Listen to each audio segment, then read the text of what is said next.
दोस्तों, आज हम रावण के एक अलग पहलू पर बात करेंगे। ये एक ज़बरदस्त मोटिवेशन भी है। रावण को महर्षि वाल्मीकि जी ने भी महापंडित और शास्त्रों का ज्ञाता बताया है। रावण ज्योतिष शास्त्र के साथ साथ रुद्र वीणा का भी जानकार था। वो महाकाल के भक्तों में सबसे उत्तम माना जाता है। यही वजह है कि अपनी मृत्यु के आभास में वो अंतिम बार महाकाल का पूजा अर्चना करता है और उनसे संवाद भी करता है। रावण के इस सबसे महत्वपूर्ण पहलू की एक बात ये भी है कि भगवान श्री राम जी ने ही सबसे पहले उनकी इस उपाय नीति के बारे में जाना था। मृत्यु के इस अंतिम पलों में रावण जब युद्ध भूमि में पड़ा था, तब श्री राम जी ने लक्ष्मण को उनसे ज्ञान लेने को कहा था।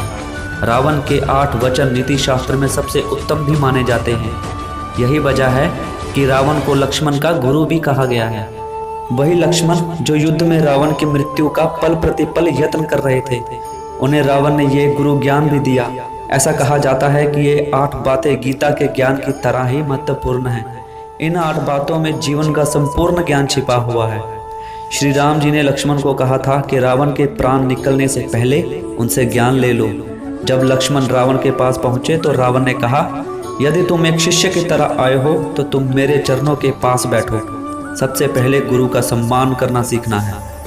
रावण ने इन 8 वचनों को सुनाने से पहले लक्ष्मण को ये भी बताया कि अच्छे कर्म ही मनुष्य की जीवन पूंजी है। अपने कर्म पर ध्यान रखना चाहिए। जितना ज़्यादा से ज़्यादा अच्छे कर्मों को धारण किया जाए, जीवन उतना ही सफल होता है। एक बुरा कर्म आपके सारे अच्छे कर्मों को नष्ट कर देता है। इसके बाद रावण ने इन 8 राजनीतिक शास्त्रों की बातों को लक्ष्मण जी के सामने रखा। अपने सारथी, द्वारपाल, रसोइये और भाई की कभी दुश्मनी मोल नहीं लेनी चाहिए। यह आपको कभी भी भयंकर नुकसान पहुंचा सकते हैं। का साथ और विश्वास हमेशा बनाए रखना। चाहे आप हमेशा विजेता ही क्यों ना रहे हो, कभी ये गलतफहमी नहीं पालनी चाहिए कि आपकी जीत का सिलसिला हमेशा चलता रहेगा।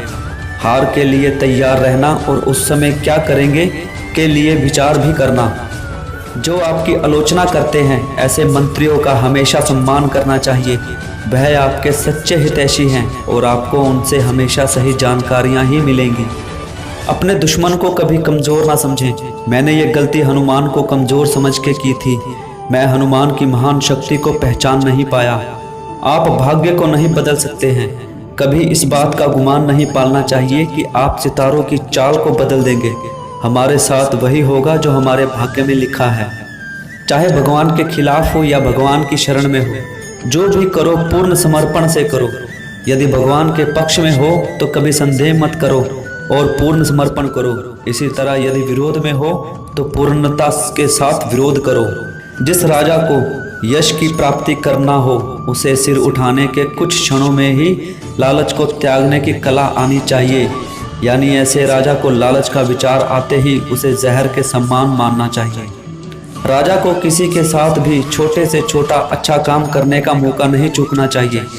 किसी भी अच्छे काम को करने में कोई टालमोल नहीं करना चाहिए।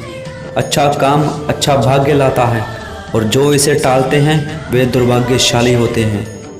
रावण के ये 8 वचन आज भी उतने ही काम के हैं जितने रामायण काल में थे।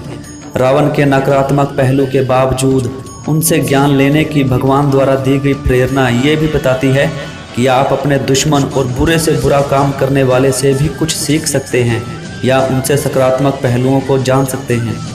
उम्मीद है कि ये बातें आपके जीवन में नया उजाला लाएंगी।